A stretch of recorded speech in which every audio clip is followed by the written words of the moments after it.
Queridos, para mim é uma honra e uma alegria imensa estar com vocês. Como o pastor disse, eu vim de BH juntamente com a minha esposa. Viemos por uma direção de Deus fazer a escola de missões.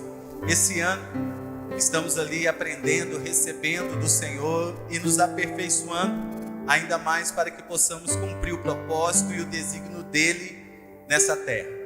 Somos casados há quase 26 anos, temos 4 filhos, e eles estão lá, né? 3 filhos estão em BH e uma mora lá em Portugal. Então a gente aí cumprindo e obedecendo a palavra, né, gente? Enchendo a terra, né? Mandando, cumprindo a ordenança bíblica. Então eu queria que a minha esposa, né, ficasse de pé mais uma vez. Então há quase 26 anos estamos casados, graças a Deus, e juntos servimos ao Senhor no ministério. Quero agradecer ao pastor Janderson, a Daniele pelo convite, e a vocês por nos receber nessa noite. Eu estou muito feliz com tudo aquilo que Deus vai compartilhar. Esse assunto particularmente foi um dos assuntos que me impactaram quando eu cheguei no Centenamento Bíblico Rema, quando eu tive contato com essa matéria a respeito do caráter de Deus. Isso foi revolucionador para mim, foi algo extraordinário. Deus abriu os meus olhos, o meu entendimento, muitas coisas que eu atribuí a Deus que não era obra dele, né? Então eu tive clareza a respeito de quem Deus é, e como também tive entendimento a respeito de tudo aquilo que ele pensa sobre cada um de nós. Você pode dizer bem alto: Deus é bom. Mais uma vez você pode dizer: Deus é bom. E conhecendo o caráter dele, nós temos esse entendimento. Eu queria usar como base para nossa ministração dessa noite um texto familiar, creio que a maioria de vocês já conhece, né, que é o famoso texto de Jó, né? Nós vamos ler Jó capítulo 1, versículo 21. Quero tomar como base essa experiência vivida por este homem, para que a gente entenda o que de fato, o que vem de Deus, o que não vem de Deus, para que a gente tenha uma compreensão clara a respeito do caráter dele. Amém, queridos? Então eu gostaria que vocês abram a palavra do Senhor em Jó capítulo 1, versículo 21. Jó capítulo 1, versículo 21. Jó capítulo 1, versículo 21. Quem encontrou pode dizer glória a Deus. Aleluias. Queridos, o texto bíblico diz assim.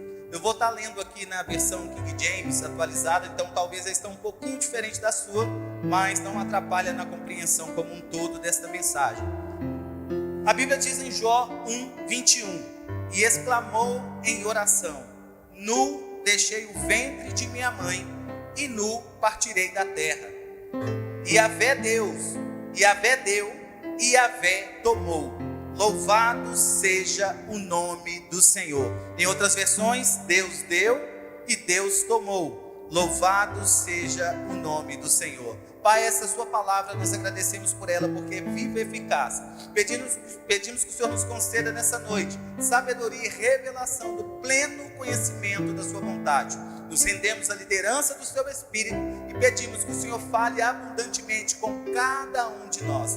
Declaramos que os nossos ouvidos estão alertas, o coração receptível para sermos inundados, Pai, aperfeiçoados pela sua poderosa e gloriosa palavra. Por isso nós te agradecemos nessa noite, Pai, e o glorificamos em nome de Jesus, nosso Deus.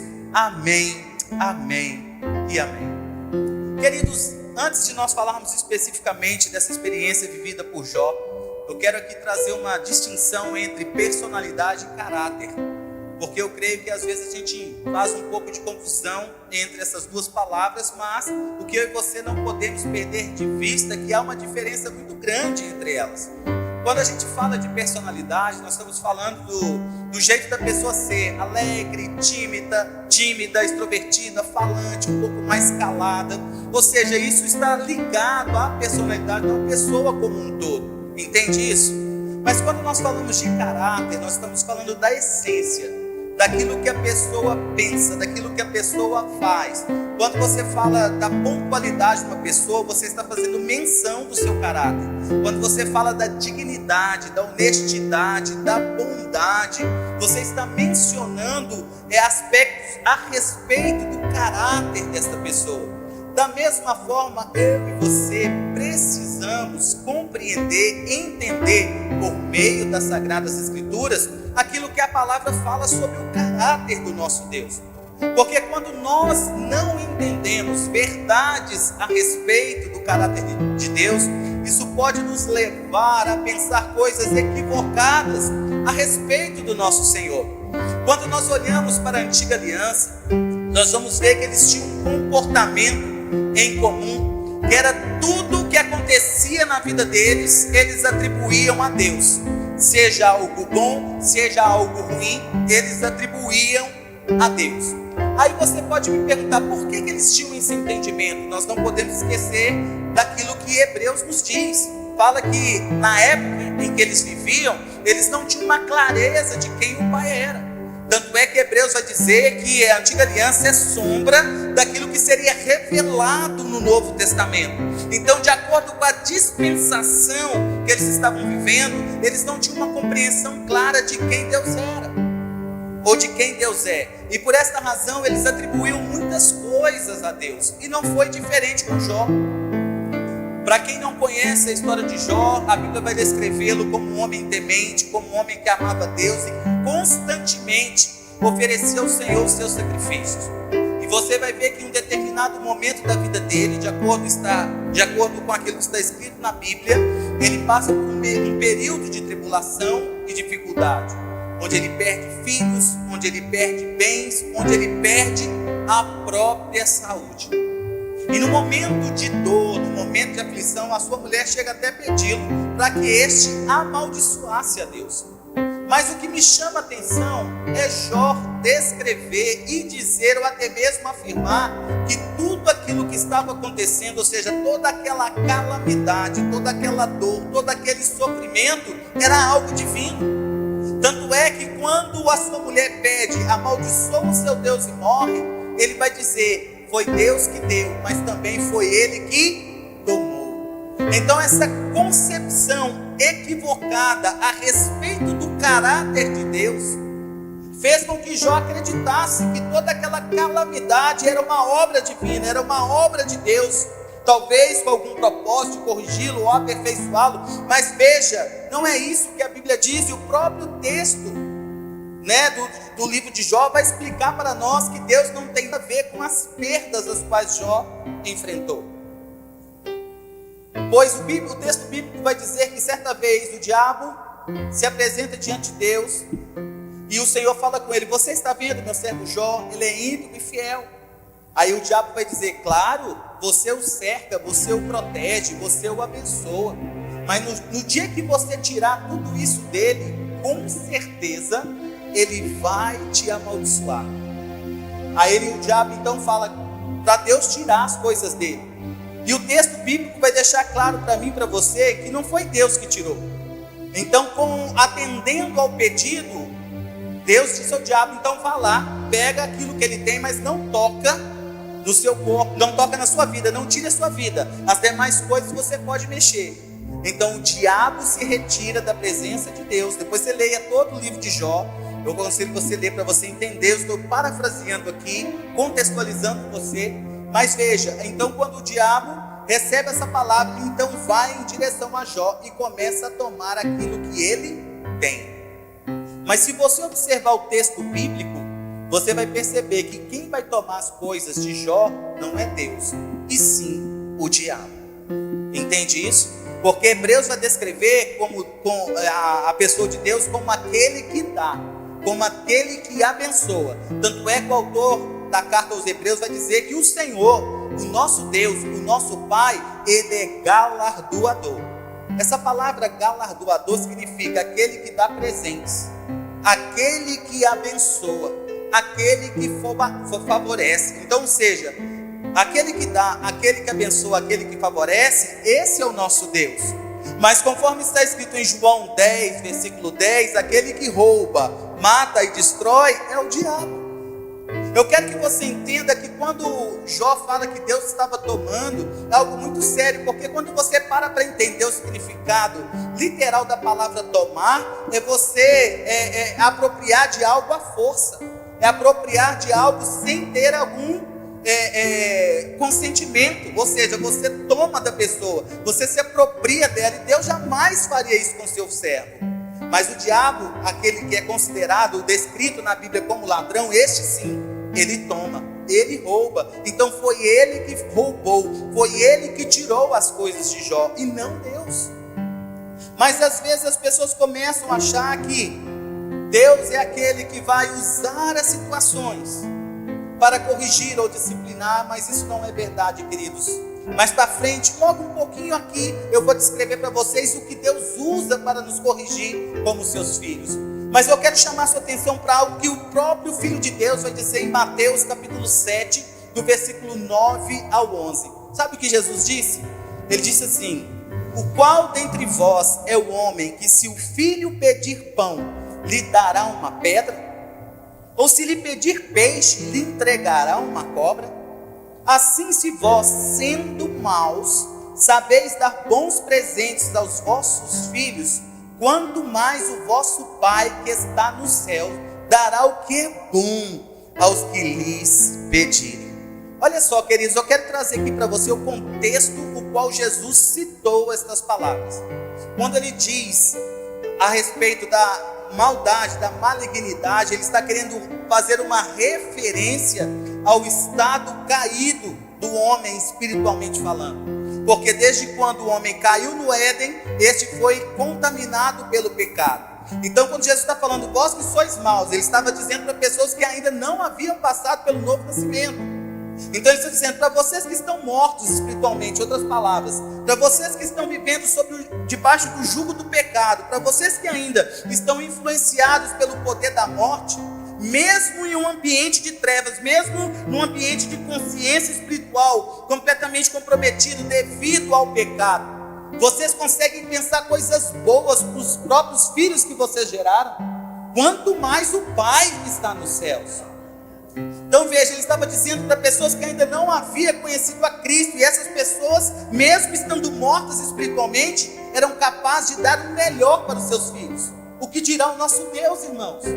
Então, quando Jesus diz essas palavras, é para que haja uma clareza que Deus é bom, que Deus é Pai, que Deus é misericordioso, e que jamais Ele vai dar uma cobra no lugar de peixe, e que jamais Ele vai dar uma pedra no lugar do pão. Porque Ele é o Deus provedor. Não é à toa que um dos seus nomes redentivos é o que? Jeová Jireh, aquele que provê, irmãos, aquele que supre. O El Shaddai é aquele que amamenta, o que dá de comer para aqueles que dele precisa. Então, quando ele traz à tona essas verdades, é nos fazendo entender que Deus jamais, queridos, vai usar o mal como um meio de instrução ou ensino. Deus jamais vai querer tirar as coisas das pessoas para que assim elas possam acordar. Não, Deus vai usar a sua palavra para nos instruir.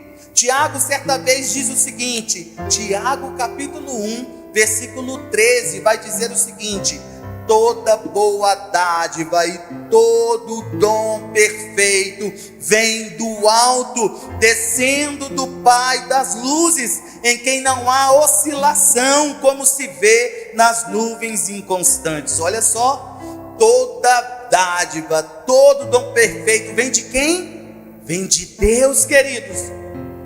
Vem de Deus. O autor aos Hebreus vai dizer que Jesus é o mesmo ontem, hoje e o será para sempre, não é isso?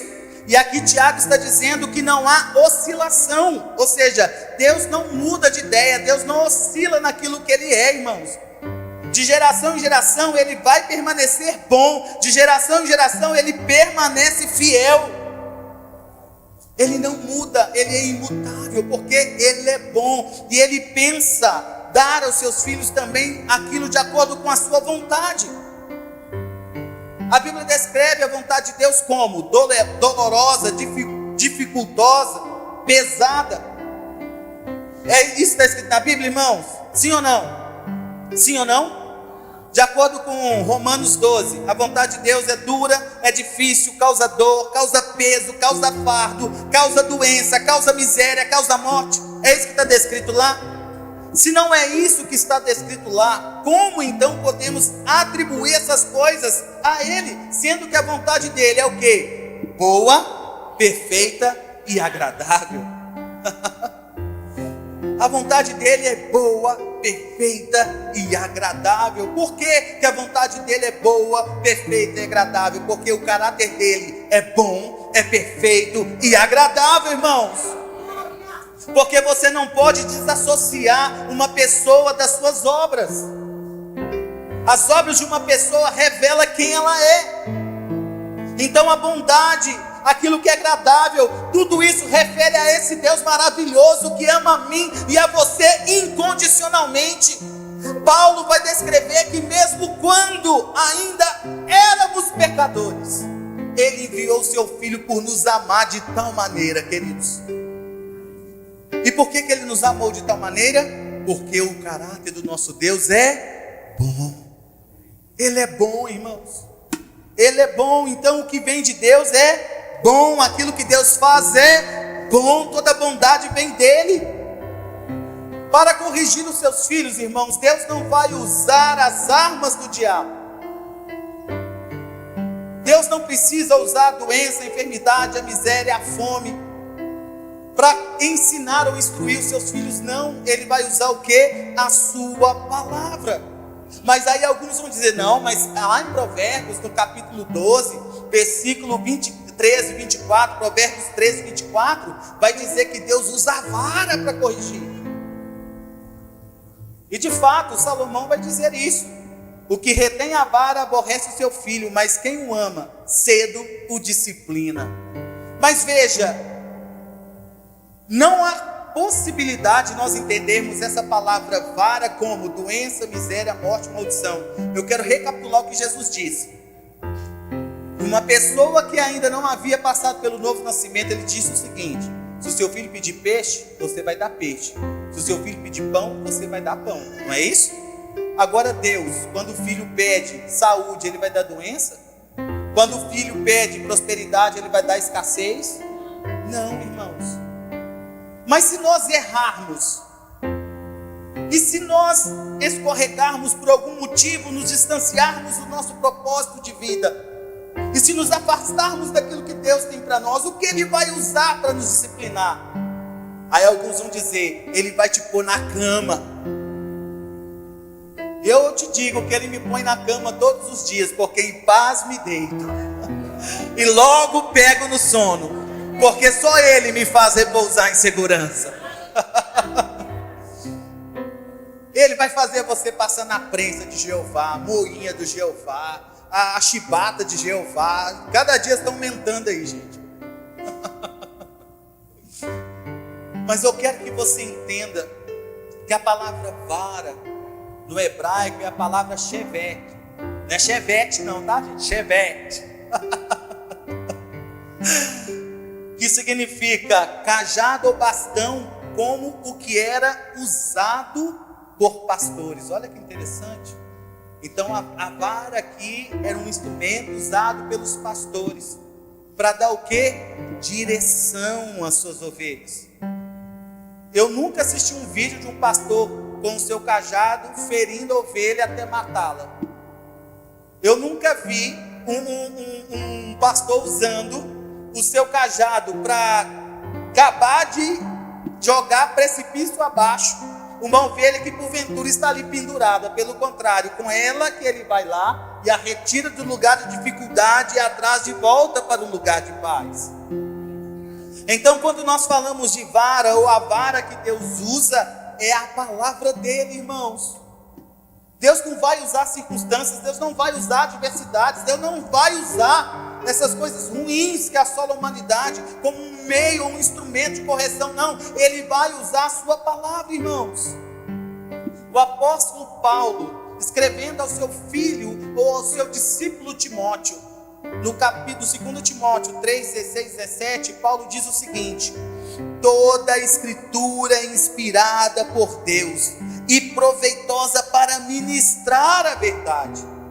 Para o quê? Para repreender o mal, para corrigir os erros e para ensinar a maneira certa de viver, a fim de que todo homem de Deus tenha capacidade e pleno preparo para realizar todas as boas ações. Aleluias, irmãos. Quando erramos, quando nós falhamos, Deus vai usar a sua palavra. Então não veja aquilo que é mal como algo vindo da parte de Deus. Nós não podemos ter a mesma compreensão que Jó tinha, atribuindo toda aquela miséria, toda aquela tragédia ao nosso Deus. Não, queridos. Não foi Deus que tomou as coisas de Jó, mas sim o diabo, porque ele é o ladrão. E a minha pergunta é: o que eu e você precisamos fazer quando a dúvida a respeito do caráter de Deus tenta se manifestar e confundindo ou tentando abalar a nossa fé a respeito dessa verdade? Recorrer às Escrituras e manter a cada dia o nosso relacionamento com Ele, porque quanto mais eu me relaciono com Deus, mais eu o conheço, mais eu entendo a sua forma de falar e agir, irmãos. Jó mesmo vai reconhecer que ele estava errado sobre o caráter de Deus. Jó mesmo vai perceber que a sua compreensão a respeito daquilo que estava acontecendo na sua vida estava equivocada quando ele disse que foi Deus que havia tomado. Porque no capítulo 42, a partir do versículo 1, olha as palavras do próprio Jó. Então Jó abre o seu coração diante de Deus e declara. Agora nós vamos ler as palavras de Jó.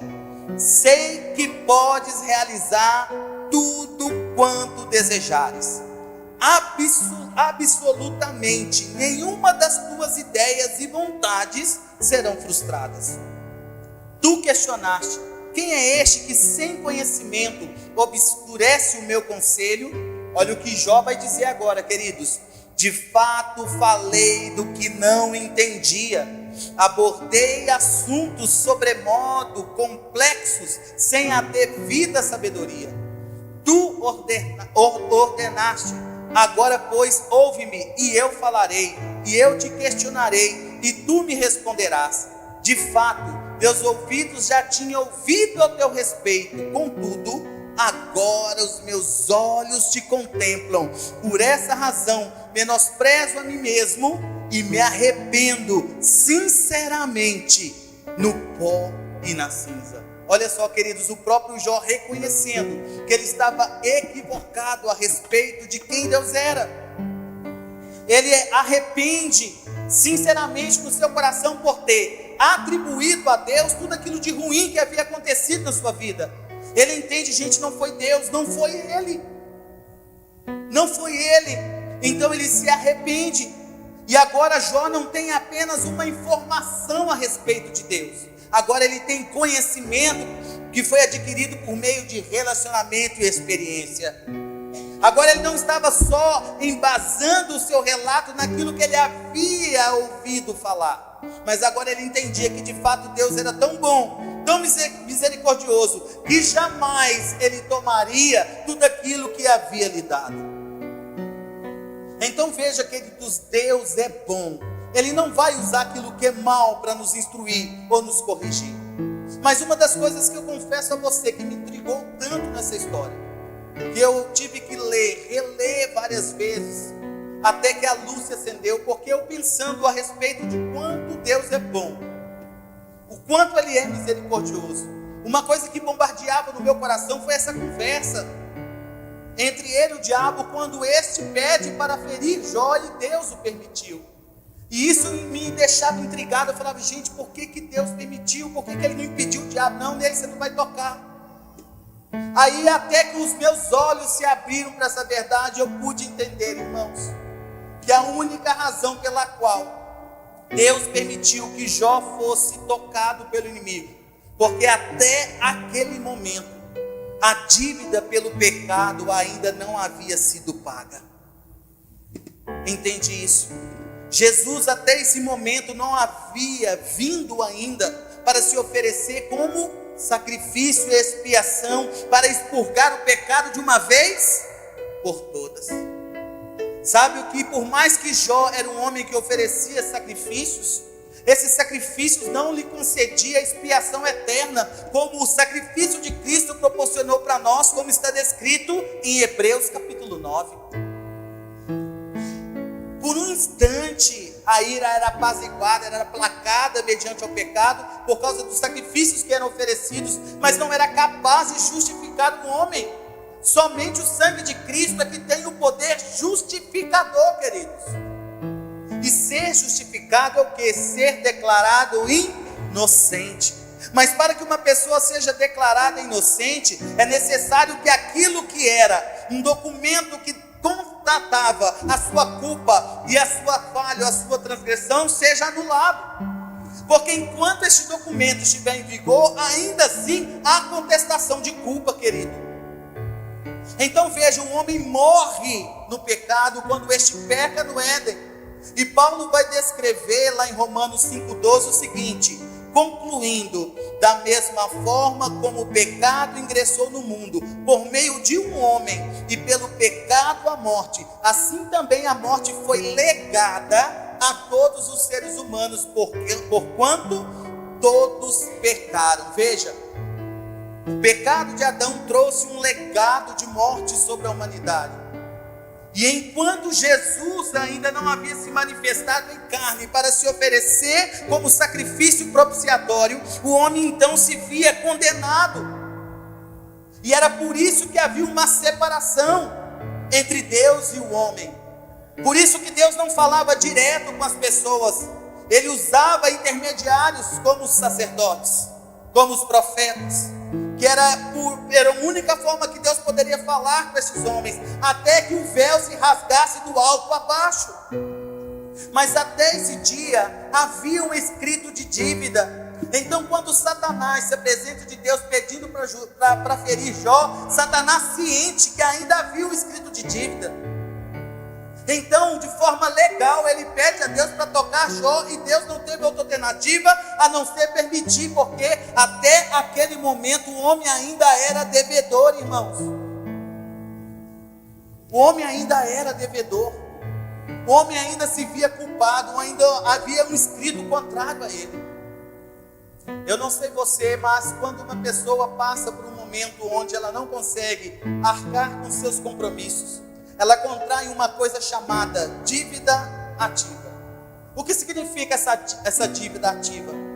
Você vai ter o seu nome inscrito a algum órgão, como o SPC ou Serasa, e ali comprova que você é um devedor até que essa dívida se pague. Dependendo do status da dívida ou de como ela foi contraída, pode ocorrer até retenção de bens, onde a pessoa pode ter os seus bens penhorados, os seus bens retirados. Ela pode perder a sua casa, o seu carro, ela pode perder coisas por causa dessa dívida, porque há algo que comprova que de fato ela está devendo. E foi justamente isso que deu Satanás a legalidade para interferir, tocar, mexer e roubar.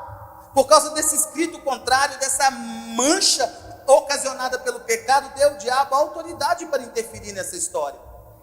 Mas eu quero que você abra o seu entendimento. Quando Jesus se manifesta, e Ele agora vem como oferta, e se entrega por mim, por você no Calvário, aquilo que era contrário a nós deixou de existir. O diabo pôde ir até Deus nesse tempo vivido por Jó, porque na dispensação a qual ele se encontrava ainda não havia redenção em Cristo, como a absolvição total da culpa. Mas agora, queridos, nessa nova dispensação a qual nós vivemos, o diabo não pode mais diante de Deus e falar: eu quero tocar na vida desse irmão, eu quero tocar na vida dessa irmã. Ele não pode, porque aquilo que era contrário a nós, aquilo que era desfavorável a nós, Jesus cravou na cruz, irmãos. Oh, aleluia! Paulo disse aos Colossenses o seguinte, Colossenses capítulo 2, do versículo 13 ao 15: e a vós outros, que estáveis mortos pelas vossas transgressões e pela incircuncisão da vossa carne, vos deu vida juntamente com ele. Olha só, perdoando todos os nossos pecados. Versículo 14. E cancelou a escrita de dívida que consistia em ordenança e que era contrária a nós. Ele a removeu completamente, pregando-a na cruz e despojando as autoridades, poderes malignos, fez deles um espetáculo público, triunfando sobre eles na cruz. Queridos, tudo que era contrário a nós, Jesus cravou, cancelou na cruz, irmãos. Oh, aleluia! Todo escrito de dívida contrário a nós foi anulado, foi cancelado. Por que eu estou dizendo isso? Porque muitas pessoas acreditam, por causa daquilo que aconteceu com Jó, vai repetir na vida deles. Não é possível isso repetir, porque nós não estamos vivendo mais debaixo da mesma dispensação. Aquilo que constatava Jó como culpado espiritualmente falando, quando fala-se ao nosso respeito, essa dívida não existe mais. Jesus pagou, Jesus pagou, Jesus pagou. Isso significa que os seus bens estão protegidos por Deus, a sua casa está protegida por Deus, a sua família está protegida por Deus. Você é uma pessoa protegida, guardada por Deus. Oh, aleluia! Oh, aleluia! Porque nós em Cristo não devemos mais nada. Por isso que eu trouxe até aqui para vocês esse entendimento. Comecei falando sobre a bondade e a misericórdia, a graça de Deus, que Ele jamais vai usar coisas ruins para nos instruir, Ele vai usar a sua palavra.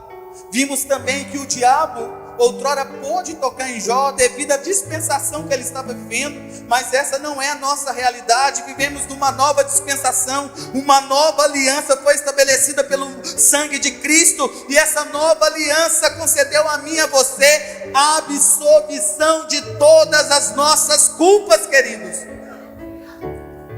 Desde o dia que fomos declarados inocentes, para Deus é como se nós nunca tivéssemos pecado. Ele nos absolveu. Então o que nós podemos esperar de Deus? Tudo aquilo que é bom, tudo aquilo que é perfeito, tudo aquilo que é agradável. E essa convicção que temos a respeito do caráter de Deus nos dá a ousadia, queridos, a ousadia necessária para nos achegarmos diante dele com confiança. Então não deixe que as circunstâncias digam para você o que fazer. Quando você se sentir pressionado, você tem um Deus que é aquele que produz alívio. Quando as suas emoções quiserem ficar agitadas, você tem um Deus que libera a sua paz, que excede todo o entendimento. E sabe o que é bom saber a respeito do caráter de Deus? É que Ele jamais vai virar as costas para mim ou para você. De acordo com as Sagradas Escrituras, os ouvidos dele estão inclinados para ouvir o nosso clamor. Sabe, queridos, quando Pedro andou sobre as águas e ali ele deixou-se levar pelas circunstâncias e começou a afundar, é lindo ver o carinho e o amor desse Deus, o qual servimos. Porque no momento que ele clamou por socorro, Jesus imediatamente estendeu as mãos. As mãos dele não estão encolhidas de maneira tal que ela não possa abençoar. As mãos dele não estão encolhidas, pelo contrário, elas estão estendidas, nos preservando, nos protegendo, liberando sobre nós saúde divina, graça, paz, favor, misericórdia, liberando sobre nós capacidade para fazer aquilo que nós não seríamos capazes de fazer de nós mesmos, liberando a sua graça, nos fazendo andar acima dos nossos próprios limites, fazendo com que a gente experimente na nossa vida, no nosso dia a dia, o seu sobrenatural. Sabe por quê? O nosso Deus é bom. Então nós podemos contar com a sua graça hoje, amanhã e eternamente. Ele não vai mudar aquilo que ele pensou ao nosso respeito, queridos. Ele não vai mudar de ideia, porque o nosso Deus é bom. Que você possa se agarrar a essa verdade, que você possa descansar nessa verdade, que você possa sempre lembrar que nos momentos quando as coisas saírem aparentemente do seu controle, não pense que é Deus, não, pelo contrário, corra até a Ele e Ele vai agir em seu favor. Não deixe que a incredulidade ou a falta de conhecimento de quem Deus é obscureça o seu entendimento. Prevalecer na minha vida, o que vai prevalecer na sua vida, o que vai prevalecer na nossa casa e na nossa família é aquilo que sai da boca do nosso Deus. Então nele nós temos suprimento, porque Ele suprirá cada uma das nossas necessidades. Nele nós podemos todas as coisas, porque Ele é aquele que nos fortalece. Nele nós somos mais do que vitoriosos, mais do que vencedores, porque nós temos um Deus que é bom, um Deus que cuida de nós, um Deus que nos ama, um Deus que é conosco até a consumação dos séculos. Amém, queridos? O nosso Deus é bom. Você pode dizer bem alto: meu Deus é bom. Mais uma vez você pode dizer: o meu Deus é bom. Mais uma vez: o meu Deus é bom. A bondade faz parte do caráter do nosso Deus. Coloque-se de pé no seu lugar, por favor, queridos.